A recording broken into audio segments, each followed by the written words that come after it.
Yeah, hey, it's working. Working like a charm.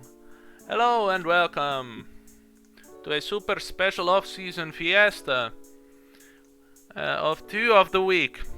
You might remember 2 of the week. Well, that was 4 of the week making an appearance 2 seasons ago.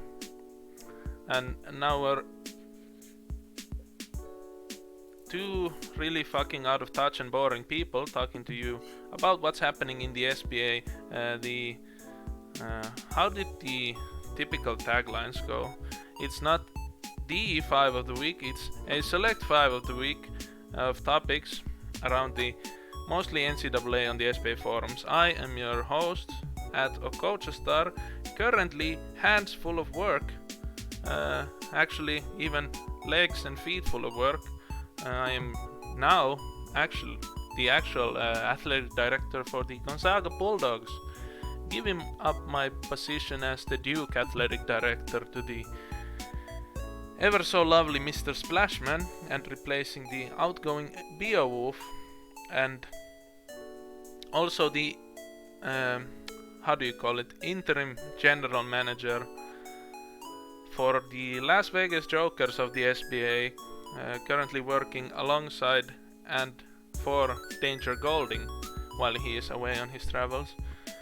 To round out the 2 of the week, I also have my trusted co-host, a Cryptic Pancake, with me. Hello and welcome. Hello, it's me, a Cryptic Pancake. I'm still just athletic director for the job.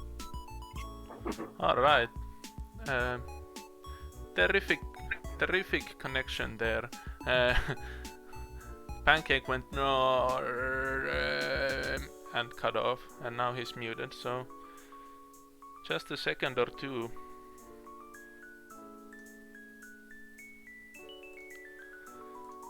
Well, what he was sorry. Yeah, what he was supposed to say there was that he's still the Notre Dame Fighting Irish's athletic director and hasn't had a meteoric rise in stature since we last spoke, unlike I reluctantly have.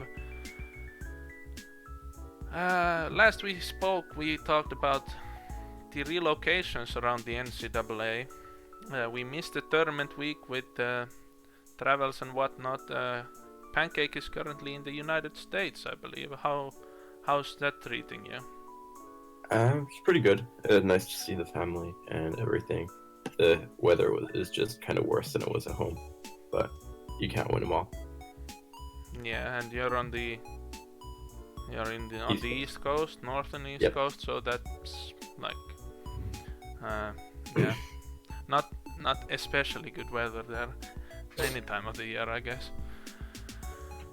But like I said, now we are in the off season, and before you go thinking, hey, this is not the off season super special fiesta you promised in the intro. No, that's a joke.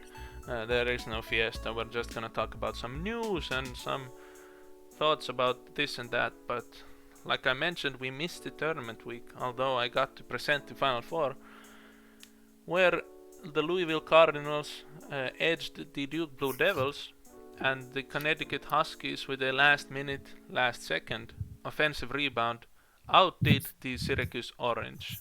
Then the Louisville Cardinals, some sort of an administrative mistake in the simming department or presenting department, I can't remember which way it was, but the Louisville Cardinals finally, with a 3-point margin, beat out the Connecticut Huskies to win the season 39 national championship. So first of all, big congratulations to Louisville. Not many would have picked them for this before the season. If I remember correctly, it was the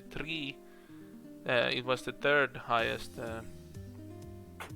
predicted winner after Maryland and after a program. I can't remember which. But what were your thoughts about this season 39 Louisville Cardinals, Pancake? I mean, so just real quick, I believe the second team was UCLA, but I could be wrong. Might But anyway, So the Cardinals, I really didn't think much of them, but then they had a great preseason. I remember that because I presented one of the sims where they played, and I believe they went undefeated in the preseason. Yes. And that was pretty surprising to me because they didn't have like a team where someone had crazy much TPE. They just had a very well balanced team, and I think that really helped them out. Like it carried them through their whole season, and you can see they didn't really lose any players this year, which is pretty crazy because they just won the playoff tournament. So I think they won it last season, but this year they almost even have a better chance of winning it again. Yes, this is also the... People generally agree to this notion, although there might be a lot of competition this time around.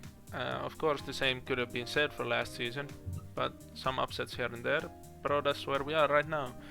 So the starting lineup for the national champions last year was Ragnar Lesnar at the point guard position, Clark Steele or Matt Damon. Clark Steele, let's go with that. Clark Steele started at the shooting guard. Then Rashid Ryder, a freshman of the year contender, started as small forward. Then Hirorano Mitsu and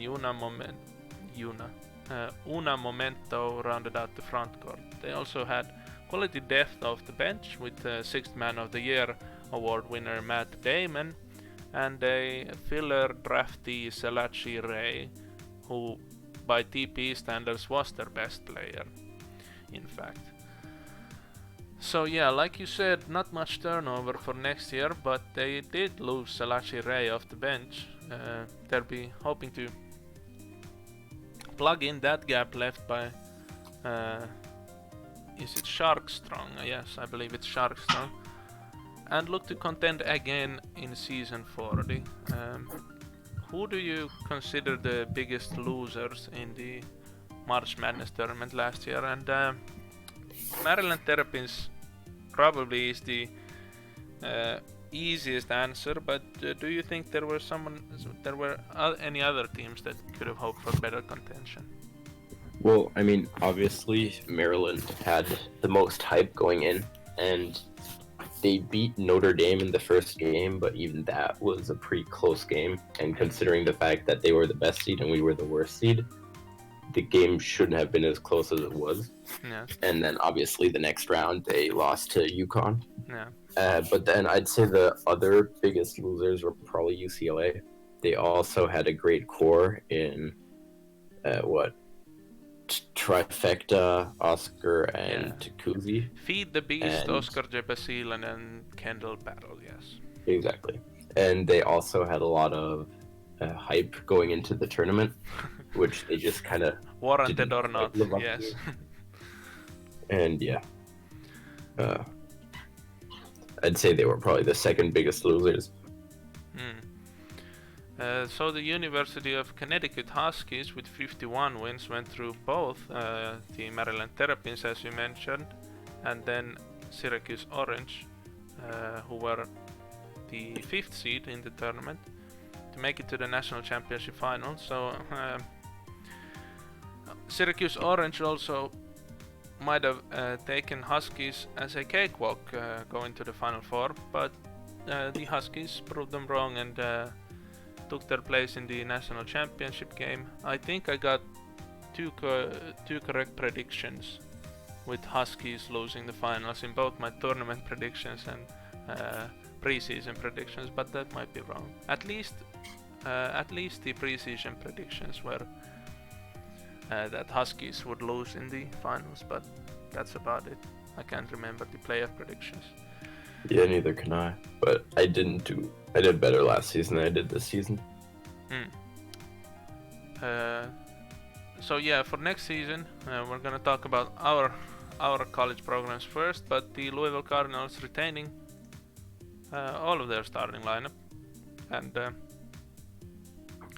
probably going to be scary as hell suiting up against the red.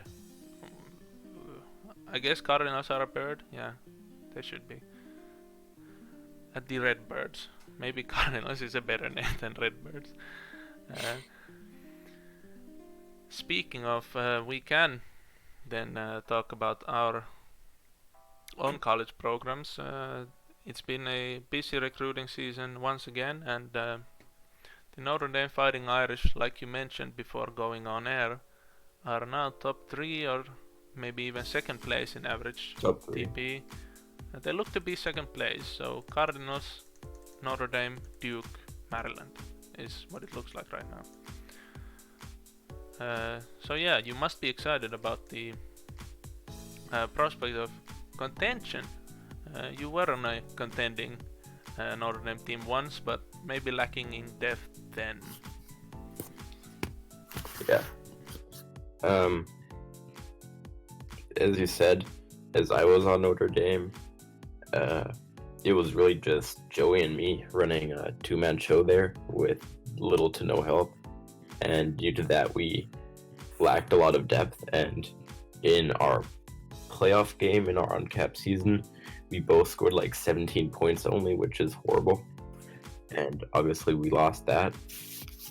But now this season, we are looking to have 4 uncaps, 3 of them being actual players, and then 1 filler who's uncapping. And just the prospect of that, plus whoever we bring in this season still, it's looking good for us and in the future. And I hope that we can make a deep playoff push this year and just see how it goes from there. Yes, according to SPIO, you've only filled 6 roster spots out of the 8 required, so there's still a lot more room to get good players for the future and to be active and earn off the bench to help out the uncapping players. The uncapping players for Notre Dame Fighting Irish, the draftees for next season, season 41, are small forward. Kind of my idea to have a sort of soft rebuild where now that I have my uncapping players, I already bring in some people this year that can start earning for next season, so that we'll at least be a decent team come next season. Yeah, for sure. The 4 players in question are Doug Holliday is Clyde Alexander. I never expected Clyde Alexander to be anything else than a 250 filler, but that just goes to show how in the loop I am. Then Adam Ireland has this time a 250 filler, center power forward. Tuma Jakande as a point guard shooting guard. And Carter Plyler, a small forward / power forward. Then there's your filler on the maybe playing power forward again. You managed to recruit Kevin Colson, KJ Hitch, recently. The freak build thing got figured out, and he should be well on his way to become. Well, he's no freak build anymore. He's getting that changed. Just hasn't been updated yet. Yes. What other positions are you looking to fill then? Any or are there any specifics you have in mind? Well, right now, I'd love to get either a guard or a big still for next season. Because KJ Hitch, he is changing his player to standard small forward shooting guard build, but I'd like to still bring in a point guard shooting guard or power forward center or small forward power forward for the coming season, just so that I have a little mobility, and having a good core of a wing and a big or a guard and a wing, I feel like that's just very valuable and will significantly help your team improve.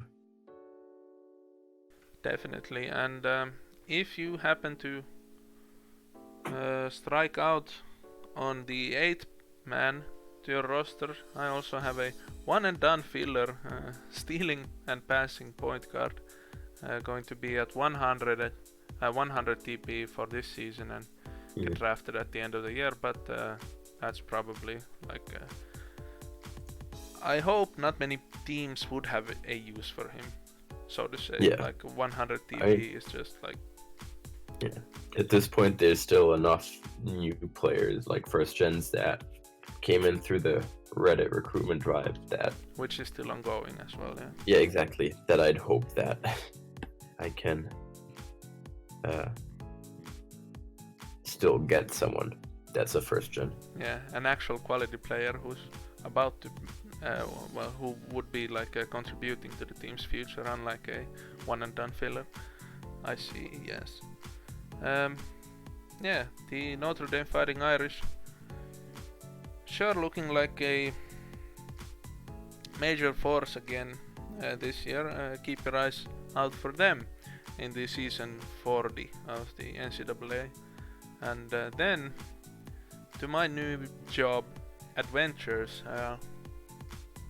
Finally, I got a league job other than NCAA presenting, and then I got another league job, and then I got another league job, and the thing just kept rolling on.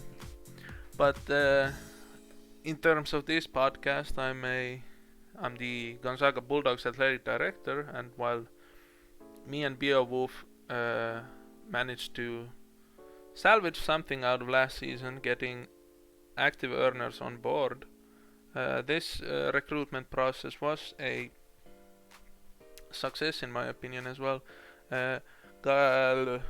Vernon White joined late last season and will be a sophomore for season 40. He's a shooting guard / small forward. He looks to profile as a gifted scorer. I just wish Mr. Vernon White would answer my press conference questions before the end of the week. That can be figured out in a moment. Then my superior in the VHL Hockey Sim League, Sonne's Garrett Snow also joined as a center / power forward, and he seems to love all things concerning sim leagues and is also well on his way to becoming a junior year draftee in season 41, getting to 199 this season and then uncapping next year.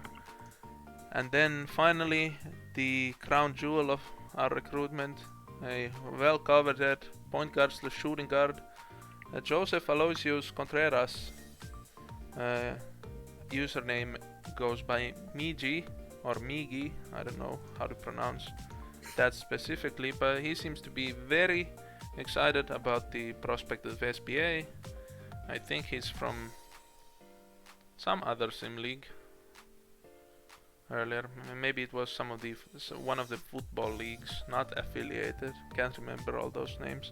But he seems to be very, very excited. Also did a quote on his commitment and answered press conference questions on his own, which is great proactivity for a new create.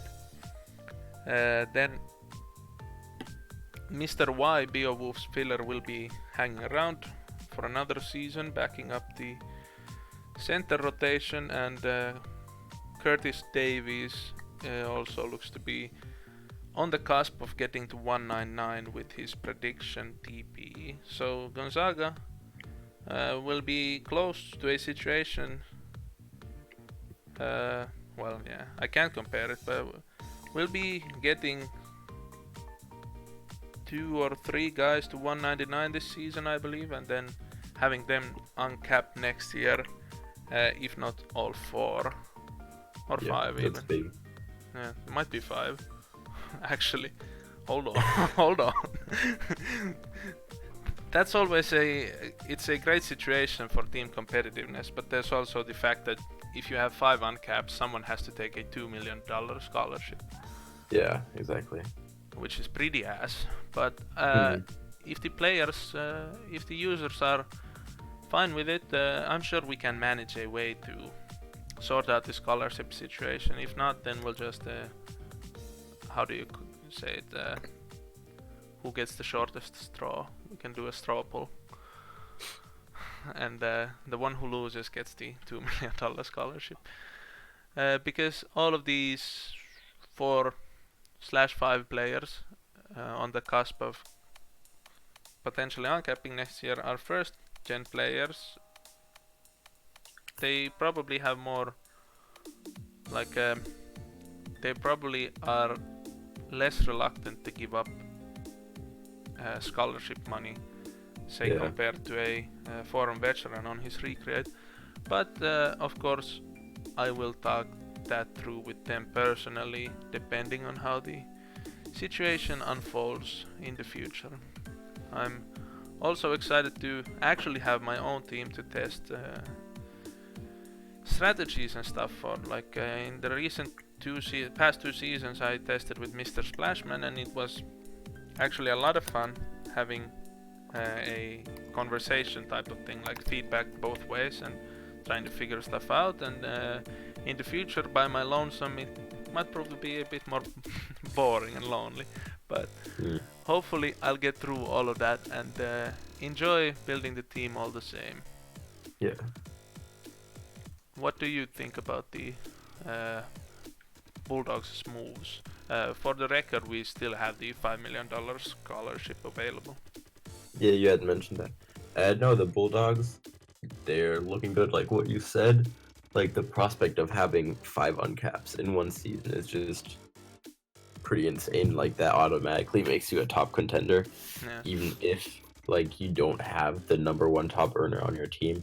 If you have 5 uncaps, you're still gonna be a very good team just because you're very well rounded due to that. And if all of them stay active and earn like you said they will, that would be pretty crazy, like in a good way. Yeah, I'm trying to keep all of the guys grounded. I haven't yet promised anyone will be even a championship contender due to the fickle nature of fast break pro sim basketball and the general competitiveness around the NCAA nowadays. But I promise them if they all keep earning together and working towards the common goal, will be at least high in TP terms, and then the rest is up to me and Fast Break Pro to figure out. It should be nice. Yeah, sounds good. Yeah. What was supposed to be next? Yes, pre-draft talk. Yeah.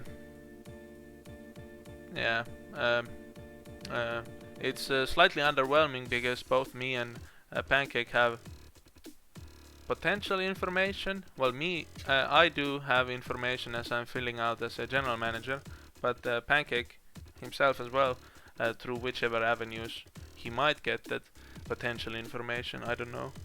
Well, I only know like information regarding my own team for the most part. Yeah. And like that I found out like through the management, obviously. Yes. I'm not trying to like throw you under the bus. I'm just trying to clarify. Not really anything. I'm trying to clarify it for the people. The fact that us two talking about the upcoming draft might be weird because I know a lot of what's going on, and you know at least something, as you're on the team with the first overall selection going into the draft. But we'll do it anyways. So let's take a look at the top draftees of the upcoming draftees is also on already last season. Yeah, if you go to view active SBA players, and then on TP and then experience. Yeah, or free agent, both goes. Yeah, I guess. So, the absolute number 1 prospect in the nation last season, Maryland Terrapins Big Ben Benjamin Chevelle, already with his carryover up to 555 TP during the off-season week without donation, I believe, which is absolutely mad, as I, with JJ Harkowood last season, were the number 1 overall selection, and going into my sophomore year, I only have something like 580 at this point. So Brenstel is trailing me by 30, and he's 1 year younger, so go figure. And Toronto Thunderbirds hold the number 1 overall selection going to the draft, but there's been talks since the draft lottery that they might not be needing or well, any team would love to have a player of Benjamin Chevel's caliber going to the future, but the Toronto Thunderbirds might have a plan in place with their front court already, having Andrew Wall and then drafting both Oplon and Efodos Pararexis in the last SBA entry draft. In general, what do you think about Benjamin Chevel, and with Samuel Austin Jr. now finishing up his career, what do you expect out of Benjamin Chevel in his career? Well, I mean, Benjamin Chevel, I mean, Grenstall, his user, he's a commissioner in the league. I don't know how long he's been around, but it must have been a while then. A million years. Yeah. And you kind of know what you get out of him. Like, you know already for a fact Benjamin Chevel will be at least a 1,600 TPE guy in his prime. And just alone that kind of makes this number one pick worth even a little bit more. Kind of similar how it was with Amidas last year. Where it's like, you know, these guys, they get a crap load of carryover. So they'll be the best rookie, most likely, if they get the minutes. Because, I mean, he has a gap of 110 TPE to the second best earner of his class. So yeah, and I think Nero might have had slight carryover as yeah, well. he did. I believe he had like, I don't actually know how much he had, but it wasn't as much. Something Oh, like yeah. 35, because I think he Yeah. might have been at 405. Or is it? Yeah. But yeah, Oh, either way. carryover nonetheless. Yeah. And just so Benjamin Chevel, he'll be a great addition to any team, be it Toronto or whatever. Like, it was really a great lottery to win because it gave us a lot of flexibility for what we want to And do with leverage, it. yes. And exactly. And yeah, we'll just see how it goes from there on Friday. Yeah, now is a great time to mention that Shane Banks, the Simulation Basketball Association founder, will be presenting the entry draft. It would be Friday evening Eastern time. Yeah. For the typical American folk. I contacted Shane Banks about me and Pancake actually merging our projects, this podcast with the draft presentation and doing a reporting, but with the fact that it would fall to me in the middle of the night, I'm gonna have to pass. But big shout outs to Shane Banks with the commitment he's looking to put in this time, and if you think you might be free for doing something, then Pancake, obviously there's some you have experience about this sort of bullshit reporting and talking about NCAA players, so Yeah. I suggest I also heard that Shane Banks is organizing pre-draft interviews with some of the draftees. So that's something to look forward to too. Oh dear, why did it have to be this season and not last season? Or 2 seasons ago. yeah. Like, I kind of wanted a live Twitch draft because they have one in the VHL. Yeah. And I find that experience was pretty fun and kind of made everything more like how it is in real life, but also kind of it engages everyone more. So yeah. Yeah. Did you catch that thing live for the VHL? Excuse me? Did you say you caught that one live for the VHL? Yeah. Or? Yeah. The VHL draft, I watched that one live. Yeah.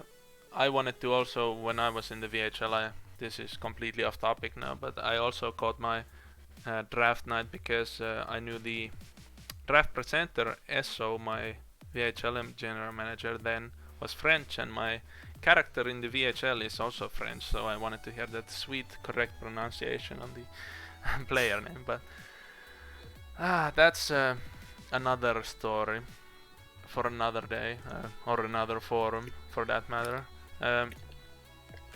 Some of the other main prospects in the upcoming entry draft are, like you mentioned, the next one in line in TP is Mvi Sihailuk, a shooting guard slash small forward out of Gonzaga. Then the Devilman himself, Lou Cypher, out of UConn, Leonard L. Church, also a shooting guard small forward from Duke University, and then Trevor Noah, a big man from the Syracuse Orange.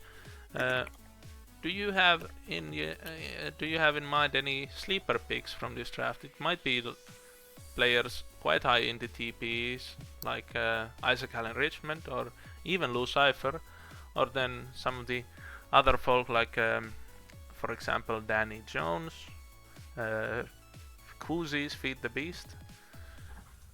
Well, for me, the people I'm mainly looking at as potential sleeper picks are, for one, Shooty McShootface, who is once again Esto, and then Nylon Williamson.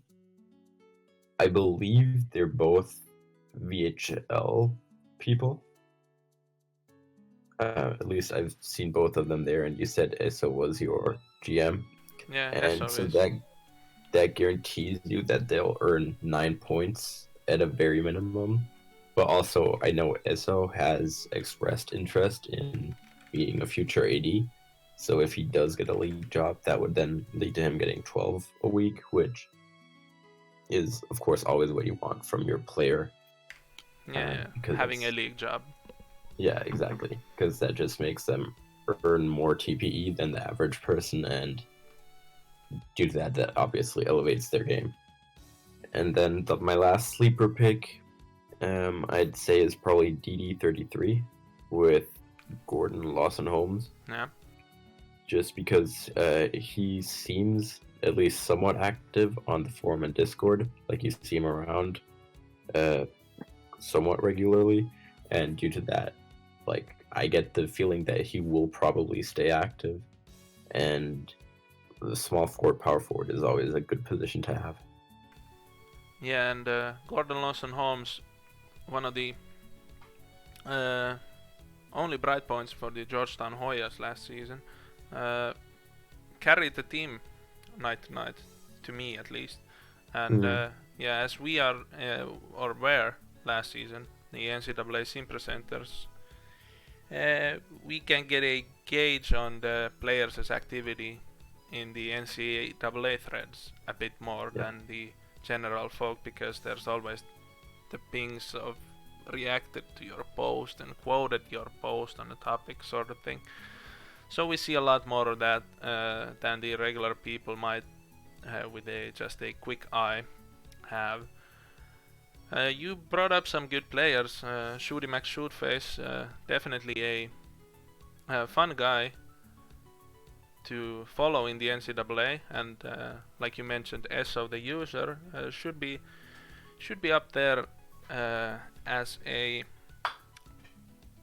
potential athletic director candidate, as he has extensive experience in the VHL. Is now a professional league general manager in the VHL, so he has interest in sim leagues and has interest in how things move and roll, so he might be up there in the future athletic director race. And then the one guy I mentioned was the cult hero for the West Virginia Mountaineers as a sleeper pick, Danny Jones, only at the 240 TP. Danger Golding has had words about him for the past 2 weeks, and he's earning defending his boy, so who knows, maybe Danny Jones ends up as a Las Vegas Joker by that connection to Danger Golding, or if some other team takes a chance on him. I believe he has the potential to have an alright like a tertiary scorer or a glue guy career in the pros. Yeah. And also it's up to him to prove me wrong and do even better. I wouldn't deny him that at all.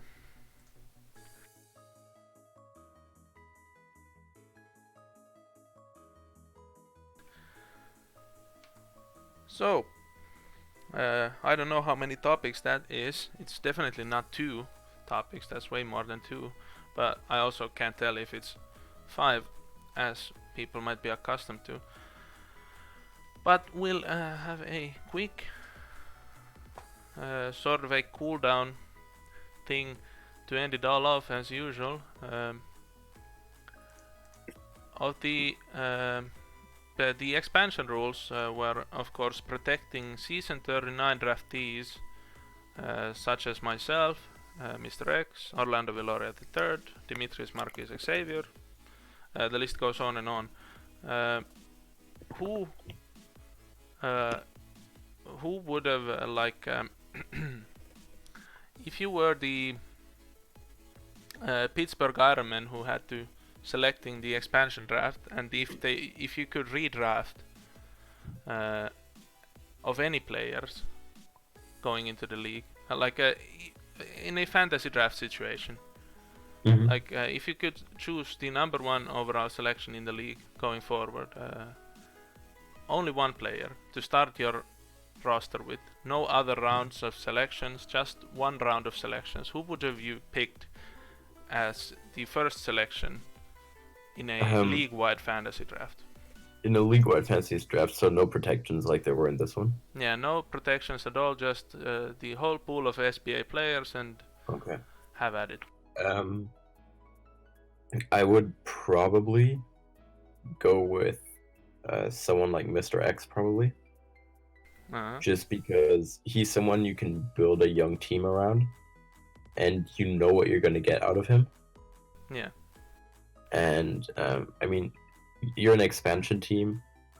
You're probably not going to compete within your first 1 or 2 seasons. So having a good centerpiece who you can build a team around and then compete like 2 or 3 years down the road, or 2 or 3 seasons, I should say.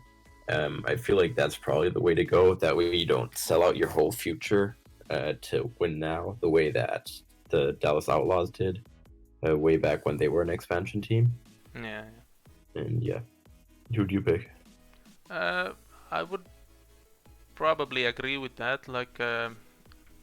One of the top TP earners of any of the past 3 draft classes. Maybe not your draft class. Maybe to me it's like between Max Winchester and then Mr. X.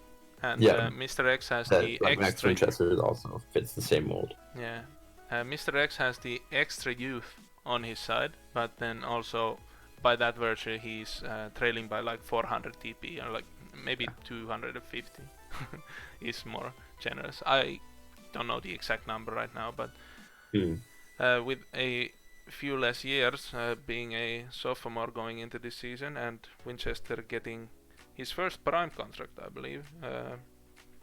Winchester is also a good option because then tying him up to a 3-year deal, he spends his years 4, 5, and 6, and then in that time you can also build your team, and then maybe entice Winchester to stay for years 7 and 8 and actually compete for glory for maybe the last 2-3 years of the Winchester's prime career.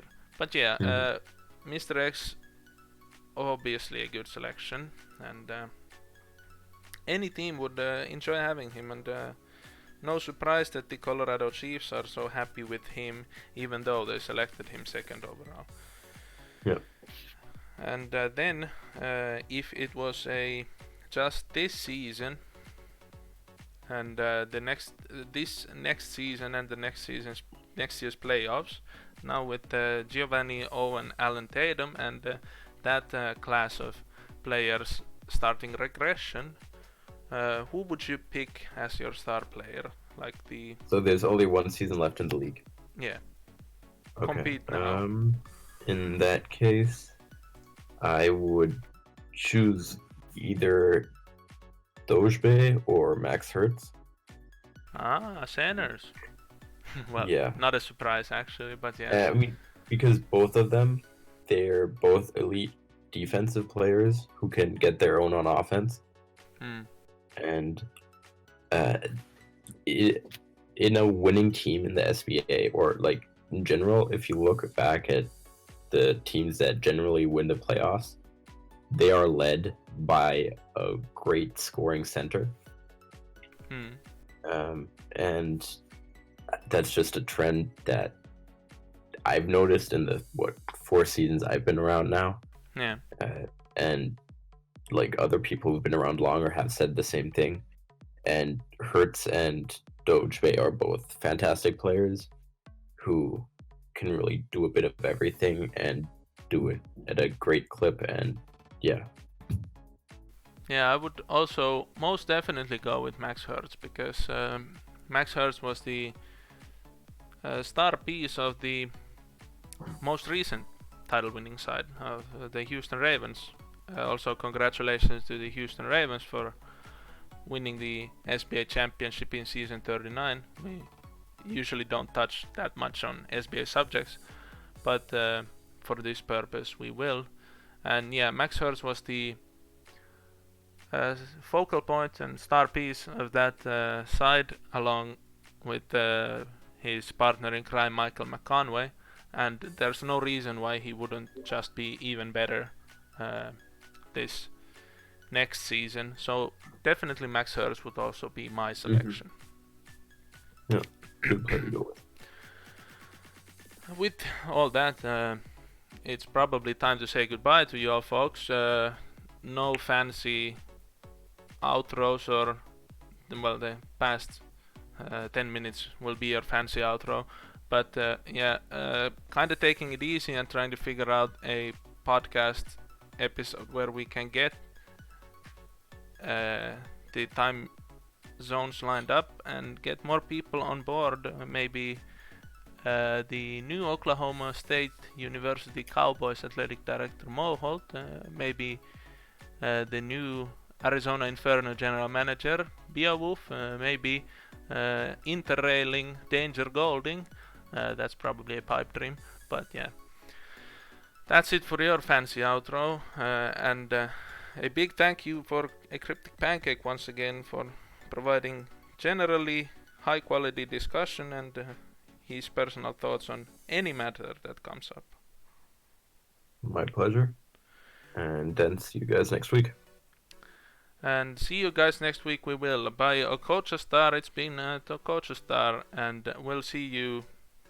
How did it go? We'll catch you again next time. Bye.